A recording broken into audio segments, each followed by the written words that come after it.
Welcome to Mastering Life's Adventures, an educational podcast about tapping into your true self, the soul, the substance of your life, to discover what life's ups and downs are really about, and how to have a greater sense of purpose, peace, joy, and fulfillment.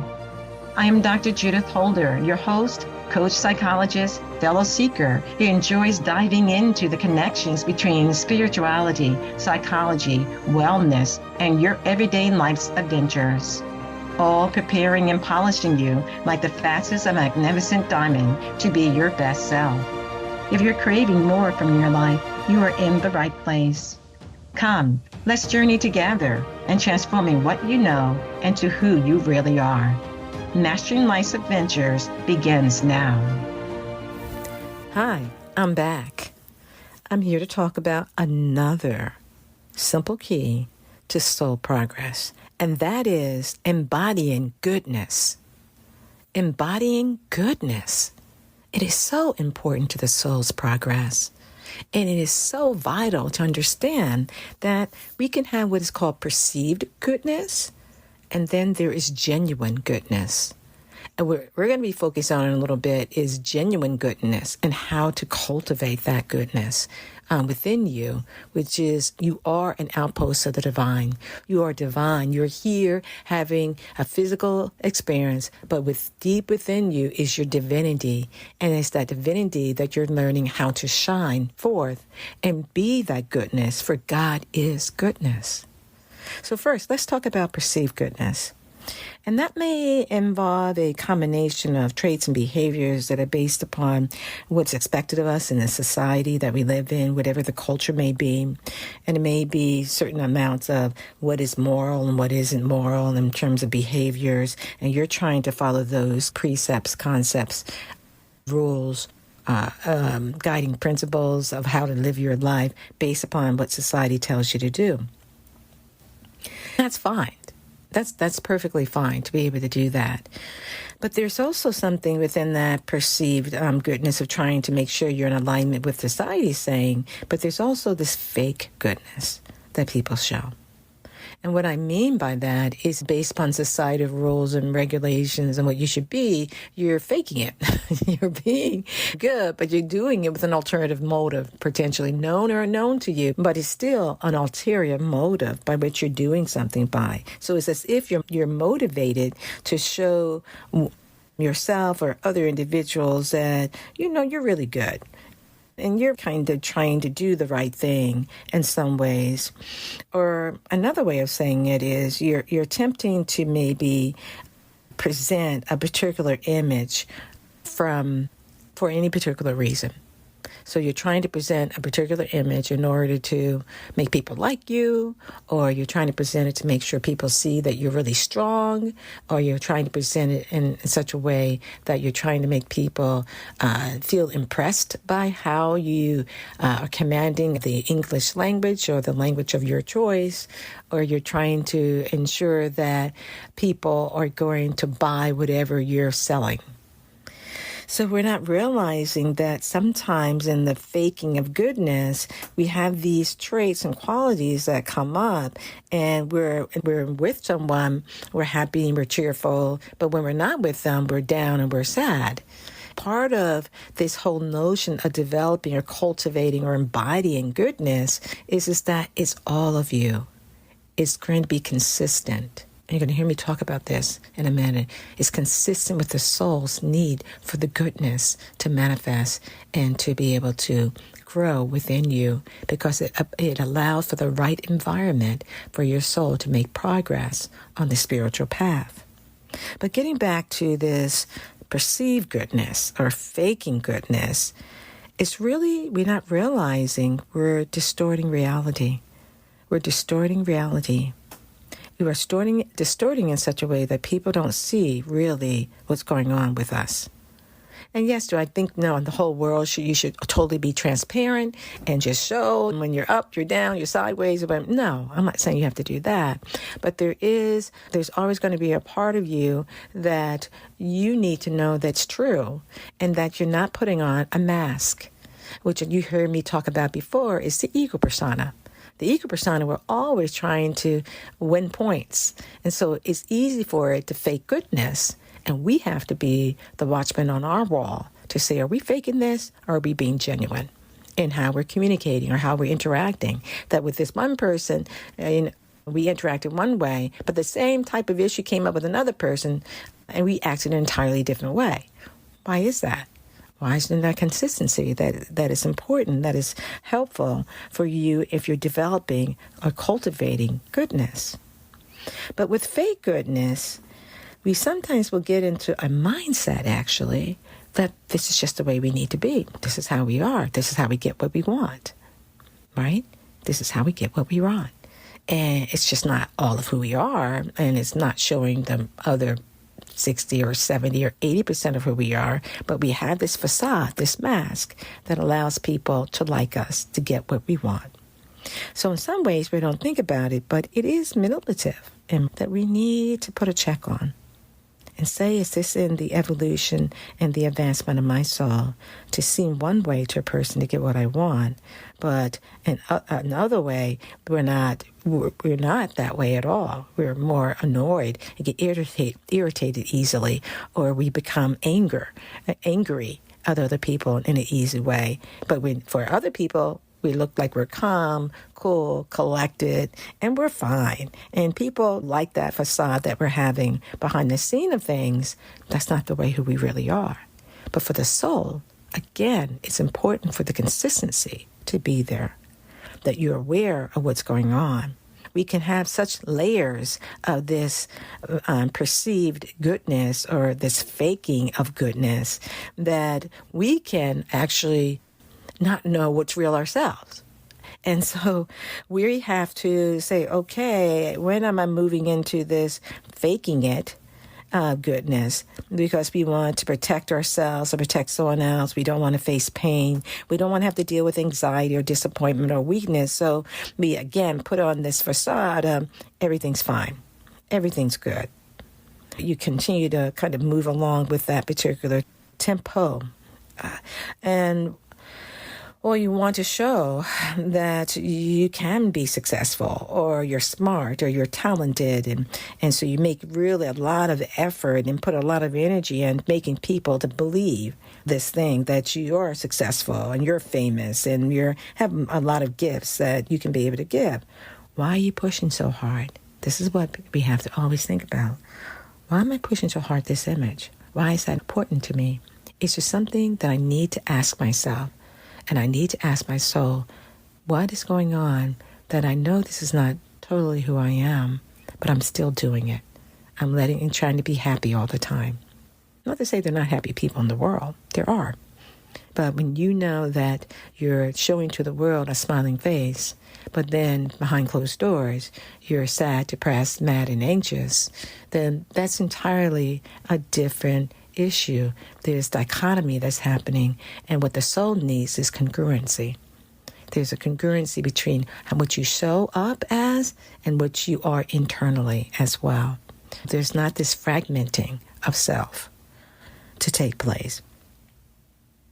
Sometimes we want to, in this movement towards perceived goodness or faking goodness, we want other people to think that we're perfect, that we have no pain, that, things don't bother us, that we can go to work and do our job, but at the same time, we are feeling resentful of the type of job that we're doing. But no one knows that, how much we resent what we're doing. They think we love it, but we really don't. So we're also faking ourselves out as well, that we have to look at and say, is that the path that will help me in my soul evolution? And do I need to get in alignment with what's really going on within me and find out how I want to be in my interactions at work, at home, one-on-ones that I may have with individuals? That's important to be able to do. Because there's something that happens when people are so optimistic about everything. And you know what? I have to tell you, I tend to be on the optimistic side. But it needs to be a genuine optimism, not a fake optimism, or making it fake that you're perceived as being good. that has to be challenged. That has to be looked at. Because if you're doing this optimistic type of energy, then it may be because you want to be liked. You got to say, this is not being true. It's pulling me off the point of what my soul needs in its growth and advancement. Or you want some type of favor or favoritism to be done. So being optimistic allows people to think, yeah, give it to that person or he or she or whatever it may be. We have to realize, too, this optimistic over-the-top type of energy, we don't realize that sometimes we may be obsessed with being positive. And being obsessed and being positive, it may be hiding some other stuff that's going on that we need to examine a little bit more deeply within ourselves, which is fine. Every experience that we go through is an opportunity to learn something from that experience. And just because we weren't optimistic or we felt down in the situation, and now you're feeling down about feeling down because you are used to feeling optimistic about the event or situation or the person that happened to you, it's like, no, wait. If this is pushing me to feel down, it's for a reason. Let me look at it. Let me examine it. Maybe make some changes and shifts in it, and let me move forward, as opposed to living on the surface of yourself, just the surface of living, and not going deeper and being able to look at there may be some underlying issues that I need to get at. Because sometimes optimism, when it's over the top, everything has its balance, but when it's over the top, it may be bottling up real emotions within you that you're distancing yourself from, or unrealistic expectations that you have of yourself or the person that you're involved with in a relationship or at work or whatever that is hitting on that, but you're going to continue to be over the top optimistic and that's not going to bother you. Or it may be that you're untrue. You're not being true to what your own inner self is telling you about a situation, and you glaze over and just say, I'm going to be optimistic. Things will work themselves out. But this person has not come through, or this person has not been able to be honest or authentic themselves so that you can say that things work themselves out. Because if this person is going to pickpocket you, for example, then you're not going to be optimistic and say, well, they won't pickpocket me. Well, they may pickpocket you because they're used to doing it, and you haven't said anything or had called them to the carpet and letting them know that that's not acceptable behavior. I don't care if I'm your friend or your relative or whoever it may be. Ultimately, this perceived goodness that you're trying to show forth through optimism or through the other ways that I was talking about, that you're faking this goodness in some ways, we have to realize this is a misinterpretation of your true emotional self, that you're not being in tune with how am I feeling truly, real, honest with yourself. Because life will have its ups and downs. We're not going to be able to get all that we want all the time. We may not get that promotion that we really, really wanted. Or we may not be able to marry that person we really wanted to marry. We can have some really ups and downs that go on in life.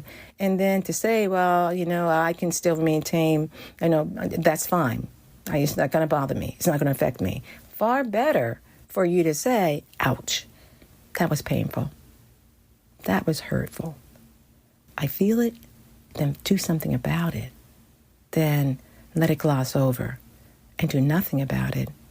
And so people then perceive you as being fake, but not really true, not being true to what they sense about you.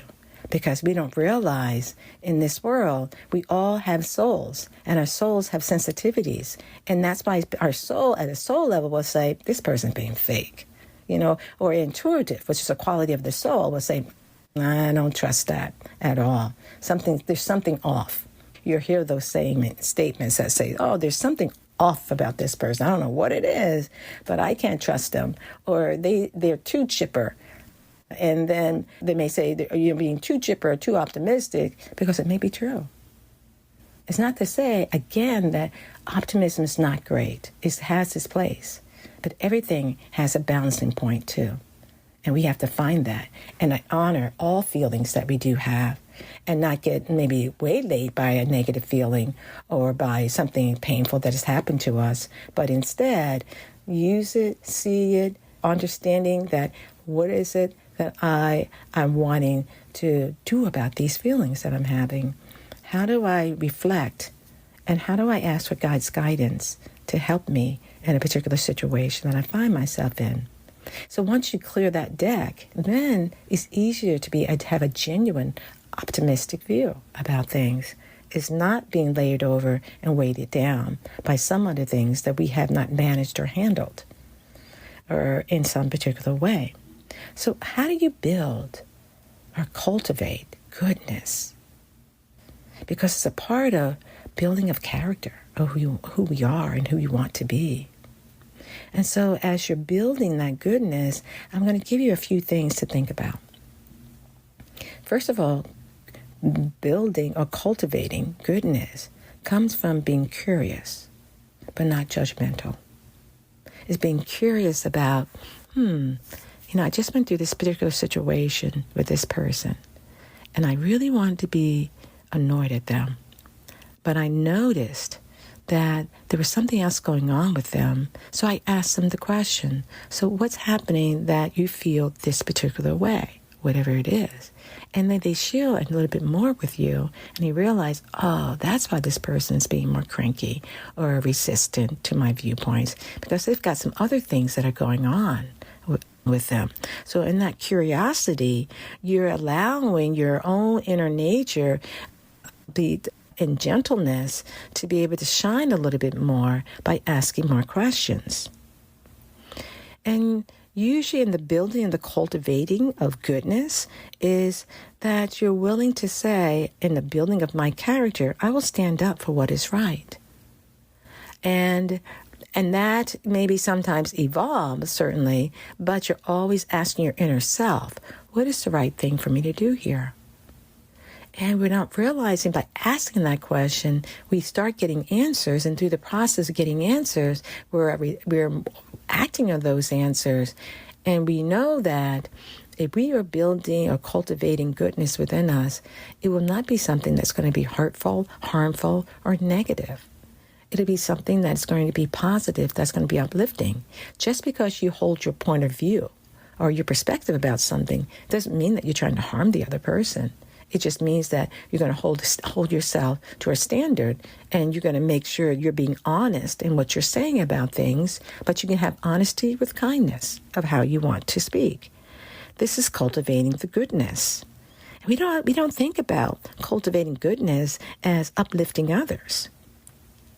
That we're not just self-centered on ourselves, which can happen with this perceived goodness, but we're actually uplifting other individuals. We're seeing the good in them. Because that which we see in other people in terms of the goodness within them also is something that it's cultivated within us too, to the law of the one. And the law of the one is that which we do to ourselves, it's flipped, that which we do to others, we also are doing to ourselves. So why not uplift other individuals by seeing them when they do an act or activity that is positive, that helped another person or helped a group of people? You could say, I saw that. That was wonderful of you to do that. Or when they sang, which was a very hard thing for them to do on stage, and it was their premiere, and they did a fantastic job.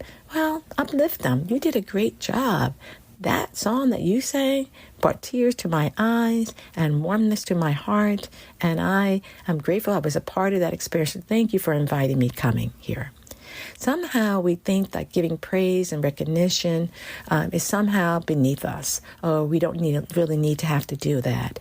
But we're not realizing in the process of doing that is cultivating our soul. It cultivates goodness, and the soul wants to be genuine, authentically good, wants to be genuinely, authentically kind. It wants to be able to know that the motives by which you do something by is true. And that it's not something that you're just kind because that was what they wanted you to do in that situation. No, it's a genuine showing of kindness without ulterior motives. It's the ability to just do it from the source of the core essence of who you are. And when we're doing that, guess what? We're cultivating goodness. We're giving goodness. We're accepting responsibilities for our mistakes. And we don't realize by that process of cultivating responsibility or accepting responsibility, it allows us to stand on a firmer ground. It allows us to be able to say, when I don't do something right, I own up to it. If I didn't say something right or I kind of messed up there, I own up and say, I messed up there. It's that genuineness that people feel, and it's the vibration of that genuineness that is coming from that cultivating of goodness. The other thing is, when we have made a mistake, we're going to learn from it. And we keep on having the same mistake that's happening to us, we say, okay, there's something happening here that I'm not learning here. What is it that I need to see that I'm not seeing, Lord? And ask your creator, Atman, God, I am presence, your source, because it will reveal itself to it. Yeah, you keep on stumbling here because of, and it could be a number of things, but you're eyeing it, you're seeing it in yourself, and now you're saying, okay, I got it. So next time, I'm walking down the road, I'm not going to slip on that banana peel. And instead, I've gotten to the point now that I see it. And I'm going to take that banana peel and put it in the garbage. But I have learned that particular lesson. It's like the movie that came out, I think it maybe was in the 80s, but the Groundhog's Day, and in terms of a situation, kept on repeating itself again and again and again and again.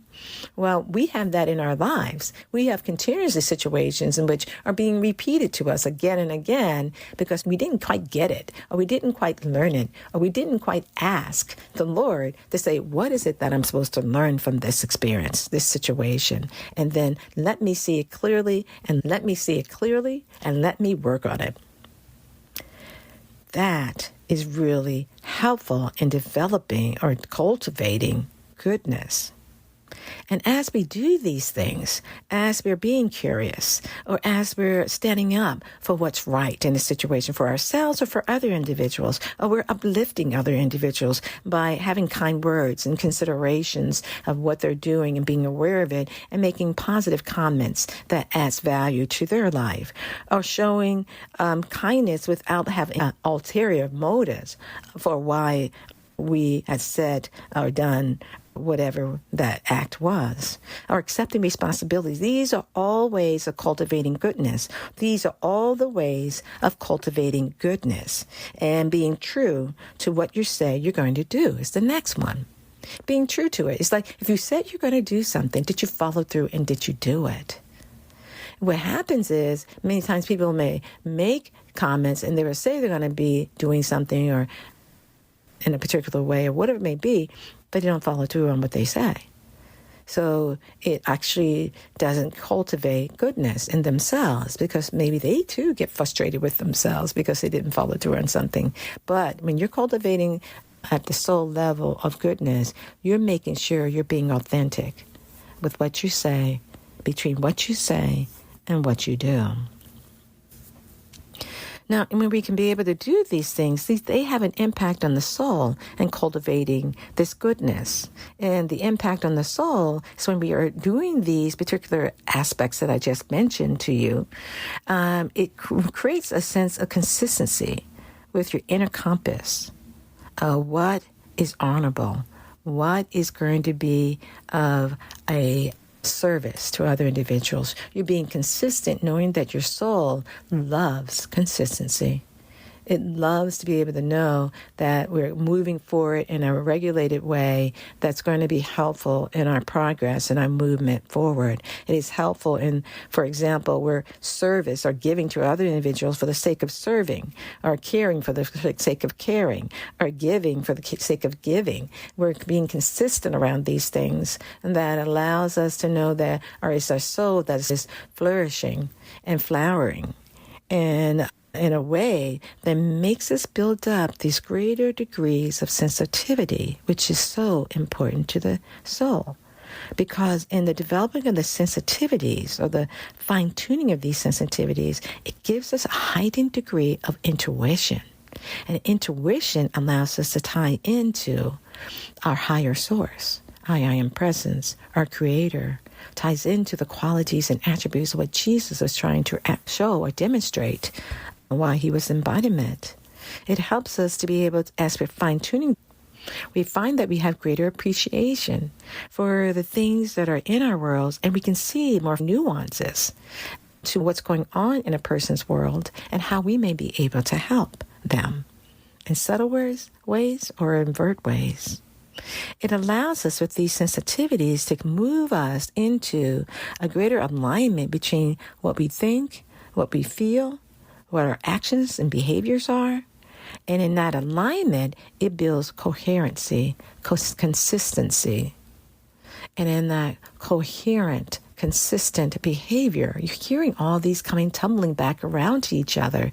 It helps to cultivate not only goodness, but ultimately what the soul is needing, but it's also helping to cultivate a foundation by which the Lord can be able to use us to be worthy instruments in many regards.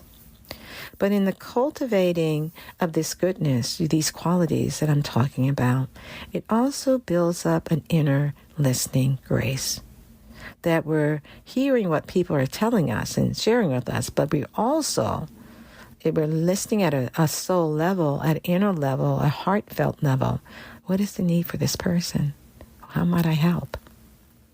And then the answer starts to come up as you're listening, and you're trying to just be fully present and hear not only what they're saying, but also what your inner self is saying.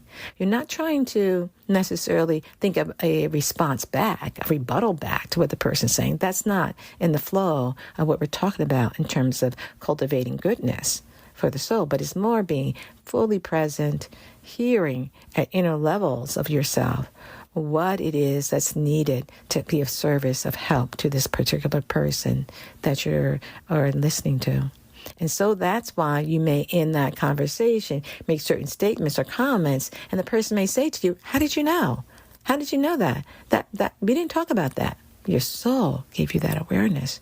Your soul, your intuition, gave you that awareness to be able to say that at that particular time.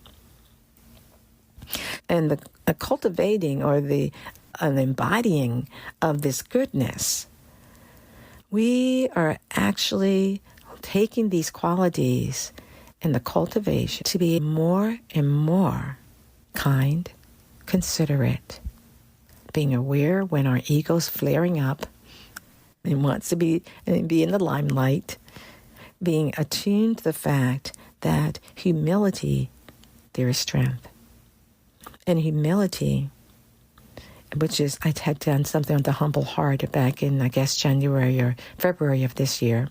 It allows us to have a greater measure of being anchored in the qualities and the graces of God. And ultimately, I think what we're trying to do in our soul path is be more God-like, more Christ-like in our interactions and in our behaviors and in our thoughts and in our feelings about things. Is how is that tie in to congruency, which is harmony. And where there is harmony, it allows the soul essence to expand. And that's the quest of the soul. How to move from kind of a shriveled up sense of my soul to an expansive awareness and a comfort and a fullness of true who I really am. That God starts to reveal more and more to us about his nature and his nature within us. For God not only exists above us, but God exists within us too. through our soul. And so the more that we tie into that, the more that our soul begins to flourish. And we start being keenly aware of our values. And what are the beliefs that are on the mark that we're having? And what are those beliefs that need to be maybe changed in particular ways that is not serving us in any way? And patterns that come up for us, we're more keenly attuned to those things because we're wanting to be an improved version of ourselves. We want to be able to embody the goodness of God. We want to embody those things, and it comes through cultivating some of the things we've been talking about. And so I just want to make one other comment about this, and as we're talking about cultivating goodness and embodying goodness, that this is tying us into not only an understanding that God's essence is holiness, it's justice, it's mercy, it's love, but it's tying us into that we want to be a reflection of God's goodness and not think it's just based upon our ego, persona, or this faking goodness that I mentioned earlier, or want to be perceived as good. Because when Jesus, this famous statement was, that one of the many, but one of the ones that he made is, why do you call us me good? It is the Father that is good. It's the Father that is in heaven that is good. It is the Father that I am a representative of is good. And we are working on being greater representatives of that God goodness, Christ goodness, within our thoughts, feelings, behaviors, and being more genuine so that we're always now realizing there is no lack. There is no lack. There is an understanding that when we're in attunement with this cultivating of goodness, that we're always in the right place at the right time, even when it feels like it isn't. It is. It's something that you're learning. When you're walking a spiritual path, we realize there are no coincidences. They're happening for a reason based upon our choices sometimes, but also based upon God's direction in our life and Him wanting us to learn certain lessons in our day-to-day life. So cultivating goodness taps into our Creator, allowing me, you, all who are listening to this episode to enjoy what is really the sweetness, the friendliness, the benevolence, the wholeness, the gratitude of who God really is, as being an outpost of the divinity. The more that we are willing to cultivate and embody goodness, the more we become godlike, Christ-like. Have you thought about it that way? Have you looked at it from that standpoint? Something to think about. Bye for now. Thank you for joining me for this episode on Mastering Life's Adventures, being your best self through soul evolution. If you have enjoyed what you've heard today, I would be delighted if you would share this episode with others, leave a thumbs up, and subscribe to my Mastering Life's Adventures podcast. Look forward to your joining the next episode. Please leave any comments or suggestions you might have below. Bye for now.